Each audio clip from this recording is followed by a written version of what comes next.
Hello po ulit sa mga kababayan ko po na nandito sa Japan na naghahanap po ng restaurant job. Meron po kaming restaurant job na available for interview po bukas, March 20, Wednesday. Ang job description po nito is hall and kitchen. Kailangan po namin ng 5 tao dito. Ang sweldo po nito is nagre-range ng 20 to 30 kalapad monthly. May shifting schedule din po ito. So sa mga gusto pong mag-apply, pwede po kayong mamili ng time schedule ninyo. Meron din po itong bonus. By the way, ang location po nito is meron po sa Saitama, Tokyo, Chiba, and Kanagawa.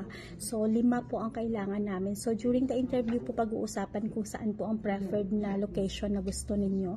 So sa mga gusto po mag-apply, kailangan po ng conversational Japanese sa job na to. So sa mga gusto pong mag-change ng visa, we also process po visa. So let us know if you are willing to apply.